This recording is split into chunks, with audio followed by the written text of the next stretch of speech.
Hello everyone, आज आपण बघणार आहोत लिनियर इक्वेशन इन 2 व्हेरिएबलमधील डिटर्मिनंट हा पॉईंट.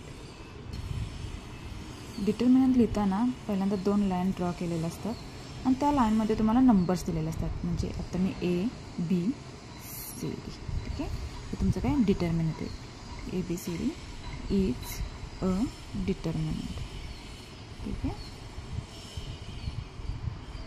ह्या 2 लाईन लिहायला विसरायचं नाही, ठीक आहे. आता ह्या लाईनमध्ये बघा, मी इथे खाली ड्रॉ करते ए बी सी डी.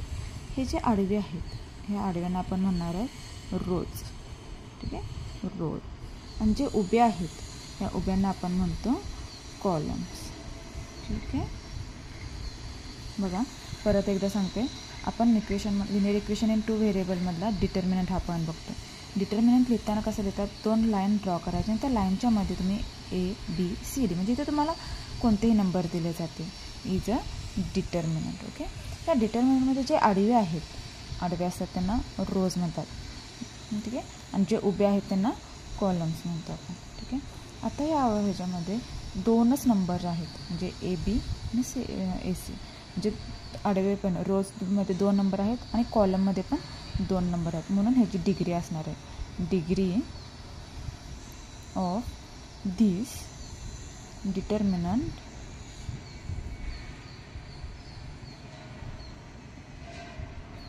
इज 2, ठीक आहे. बघा आपण काय म्हणलं इथं, degree of this determinant is 2. का तर बघा ह्या रेषेच्या आत आपल्याला रोजमध्ये पण 2च नंबर्स आहेत आणि कॉलममध्ये पण 2च नंबर्स आहेत, म्हणून डिग्री किती झाली याची 2 झाली, ठीक आहे. आता डिटर्मिनंट सॉल्व करायची पद्धत बघूया आपण, ठीक आहे. डिटर्मिनंट सॉल्व करायची आपण पद्धत बघू. डिटर्मिनंट तुम्हाला दिले असेल ए बी सी डी, ठीक आहे. डिटर्मिनंट सॉल्व करताना काय करायचं असते बघा, क्रॉस मल्टिप्लिकेशन करायचं. पहिल्यांदा फर्स्ट नंबर तुमचा हा ए डी, म्हणून ए डी मल्टिप्लाय असतं, ए मल्टिप्लाय बाय डी. नंतर सेकंड करताना मध्ये मायनस तसा minus B C, minus B C, okay. लक्षात ठेवा हे साईन महत्त्वाचं आहे. पहिल्यांदा बघा फर्स्टचं क्रॉस मल्टिप्लिकेशन करतो, ए डी मल्टिप्लाय बाय, ठीक आहे. इथं काय असते, मल्टिप्लाय असते, ए डी मल्टिप्लाय. आता हे minus B C, minus B C. हे साईन लक्षात ठेवायचं की दोघांच्या मध्ये नेहमी निगेटिव्ह साईन आहे, ठीक आहे ना. आता आपण एक एक्झाम्पल सॉल्व करून बघूया, ठीक आहे. घेऊया आपण एक एक्झाम्पल. फर्स्ट एक्झाम्पल मी घेते सॉल्व एक्झाम्पलमधलेच ए -8 -3 2 4. हे खूप इझी आहे, फक्त थोडंसं साईनकडे लक्ष द्यावं लागतं आहे, otherwise no issues, okay. Now solve करूया. A equals to cross multiplication -8 multiply by 4, -8 multiply by 4, ठीक आहे. सेकंड मल्टिप्लिकेशन करायच्या आधी इथं minus sign. Next second number काय -3 multiply by 2, -3 multiply by 2, okay. 8 4 जा 32, 8 4 जा 32. मायनस प्लस मायनस, इथे मायनस आहे इथे प्लस आहे, म्हणून मायनस प्लस मायनस. साईन लक्षात ठेवा, minus multiply by plus equals to minus, minus multiply by minus equals to plus, ठीक आहे. मग किंवा प्लस मल्टिप्लाय बाय मायनस असेल तरी मायनस, आणि प्लस मल्टिप्लाय बाय प्लस केलं तरी प्लस. मध्ये साईन येतं मायनस. 3 2 जा 6, इथे मायनस आहे इथे प्लस आहे, minus multiply by plus minus, ठीक आहे. बघा first number -32 as it is. इथे मायनसनं ह्या मायनसला मल्टिप्लाय केलं की मायनस मायनस प्लस 6, ठीक आहे. आता -32 प्लस 6, आन्सर येणार आहे तुमचं 26. आणि मी तुम्हाला आधीच्या व्हिडिओमध्ये सांगितलेलं आहे, मोठ्या संख्येतून लहान संख्या वजा करून मोठ्या संख्येसमोर जे साईन असेल ते द्यायचं. मग मोठी संख्या कोण आहे 32, 32च्या समोर साईन कोणतं आहे मायनस, म्हणून इथं -26, ठीक आहे.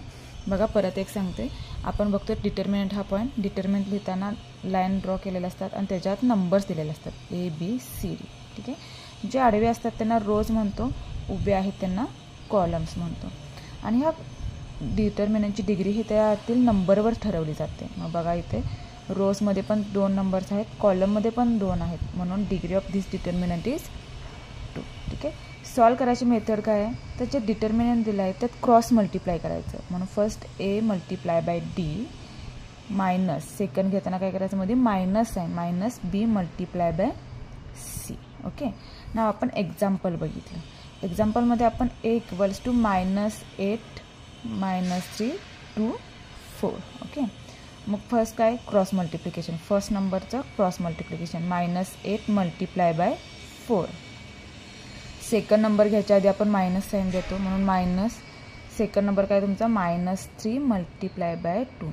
ब्रॅकेट तुम्ही घालत जावा, ह्यामुळे काय होईल तुमचे मायनस साईन असतात त्यामध्ये कन्फ्युजन होणार नाही. म्हणून प्रत्येक एक्झाम्पलमध्ये ब्रॅकेट हे घालाच तुम्ही. ठीक आहे. 8 4 जा 32 प्लस मायनस मायनस. ओके. म्हणून 32 मायनस मायनस, हा सेकंड ब्रॅकेट सॉल्व करून घ्या. 3 2 जा 6 मायनस प्लस मायनस. ओके. म्हणून इथं -6 -32 प्लस 6. ठीक आहे. आता -32 प्लस 6, इथं मायनस मायनस प्लस झाल्यामुळे इथं प्लस आलं आहे. आता या दोन्हींचं प्लस मायनस साईन डिफरंट आहेत, म्हणून काय करायचं सबस्ट्रॅक्शन करायचं. मोठ्या संख्येतून लहान संख्या वजा करायची, मोठ्या संख्येला जे साईन असेल ते द्यायचं. बघा हे स्टेटमेंट लक्षात ठेवा, मायनस प्लस हे साईन डिफरंट आहेत, साईन डिफरंट असल्यामुळं सबस्ट्रॅक्शन करणार आहे. सबस्ट्रॅक्शन करताना मोठ्या संख्येतून लहान संख्या वजा करायची. किती आला आन्सर 26. आणि साईन बघा म्हणजे मोठ्या संख्येसमोर साईन असेल ते साईन द्यायचं, म्हणून इथं मायनस आन्सर आले -26. Therefore A equals to -26. आता आपण पुढचा पॉईंट बघणार आहे डिटर्मिनंट मेथडमध्ये क्रॅमर्स रूल. ठीक आहे. क्रॅमर्स रूल सॉल्व करण्यासाठी तुम्हाला 2 इक्वेशन दिले जातील. ठीक आहे. 2 लिनियर इक्वेशन दिली जातील तुम्हाला. फर्स्ट आपण घेऊया. क्रॅमर्स रूल सोडवताना 2 इक्वेशन दिले जातील. फर्स्ट इक्वेशन तुमचं असेल a1x plus b1y equals to c1. This is equation number 1. And a2x plus b2y equals to c2. This is equation number 2. ठीक आहे. आता आपण आधीच्या पॉईंटमध्ये बघितलेलं होतं की लिनियर इक्वेशन इन 2 व्हेरिएबलमध्ये a1 b1 c1. ठीक आहे. a1 b1 and c1. ठीक आहे. हे काय आहेत रे, तर हे आहेत तुमचे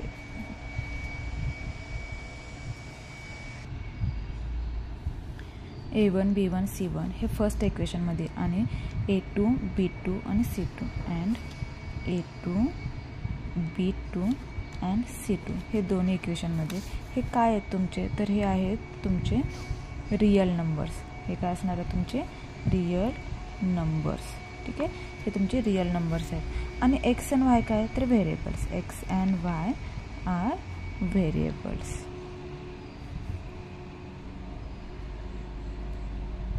ठीक आहे. बघा मी परत एकदा सांगते, आपण डिटर्मिनंट मेथडमध्ये क्रॅमर्स रूल यूज करतो. ठीक आहे. क्रॅमर्स रूल सॉल्व करताना तुम्हाला लिनियर इक्वेशन दिले जातील, म्हणून इथं आपल्याला 2 लिनियर इक्वेशन दिलेत. आपण पहिल्यांदा थेरोटिकली बघतोय, म्हणून इथं मी a1x plus b1y equals to c1 हे इक्वेशन फर्स्ट, आणि a2x plus b2y equals to c2 हे इक्वेशन नंबर सेकंड. आपण लिनियर इक्वेशन इन 2 व्हेरिएबलची जी कन्सेप्ट सुरुवातीला बघितलं त्यातच सांगितलं आहे की ह्याच्यात a b c असतात. हे काय असतात तुमचे रियल नंबर्स असतात, आणि एक्स वाय हे तुमचे व्हेरिएबल्स असतात. ठीक आहे. आता आपण बघा हे इक्वेशन सॉल्व करायचे आहेत. आता इक्वेशन सॉल्व करताना तुम्हाला माहितीच आहे की तुम्ही एक्सचे किंवा वायचे कोएफिशियंट्स हे करणार आहे, सेम करणार आहे. ठीक आहे. मग इथं पहिल्यांदा आपण एक्सचे करूया. एक्सचे करायचे असेल तर बघा इथं a1 आहे, इथं a2 आहे. म्हणजेच तुम्हाला काय करावं लागेल, ह्या इक्वेशन 1ला a2 मल्टिप्लाय करावं लागेल. इक्वेशन 1ला काय करावं लागेल, a2 मल्टिप्लाय करावं लागेल. देअरफॉर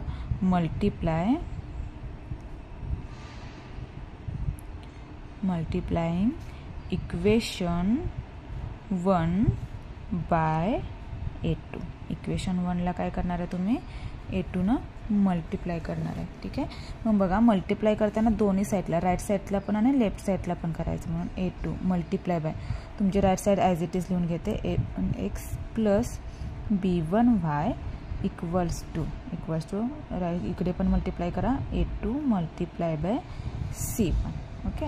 आता फर्स्ट टर्मला a1 multiply by a2 multiply by a2 x plus second टर्मला मल्टिप्लाय करा म्हणून इथं a2 b1 y equals to a2 c1. ठीक आहे. हे तुमचं इक्वेशन नंबर 3. ठीक आहे. तसंच आता तुम्हाला इथे पण a1 आणलं पाहिजे म्हणून तुम्ही काय करणार आहे इक्वेशन 2ला a1 न मल्टिप्लाय करणार आहे म्हणून इथं therefore अगेन मल्टिप्लाय इक्वेशन 2ला तुम्ही कशानं मल्टिप्लाय करणार आहे आधीच्या नंबरनं म्हणजे a1 न बाय a1. ठीक आहे. मग मल्टिप्लाय करा. बघा मल्टिप्लाय केल्यानंतर तुम्हाला व्हॅल्यू काय मिळणार आहे a1 a2x plus a1 b2y equals to a1 c1. हे तुमचं इक्वेशन नंबर असेल 4. ठीक आहे. मी इथं डायरेक्ट करून दाखवलं. इथं तुम्हाला समजलं असेल की a2 न मल्टिप्लाय केल्यानंतर असं येतं. सेम कंडिशन इथे अप्लाय केले. सेम कंडिशन अप्लाय केल्यानंतर आपल्याला काय मिळालं a1 a2x plus a1 b2y equals to a1 c1. आता एक्सचे कोएफिशियंट सेम आहेत. ठीक आहे. मग कोएफिशियंट सेम आहेत, साइन सेम आहे. मग कोएफिशियंट सेम असतील, साइन सेम असेल तर तुम्ही काय करता सबस्ट्रॅक्शन करता. म्हणून नेक्स्ट स्टेप असेल तुमची सबस्ट्रॅक्टिंग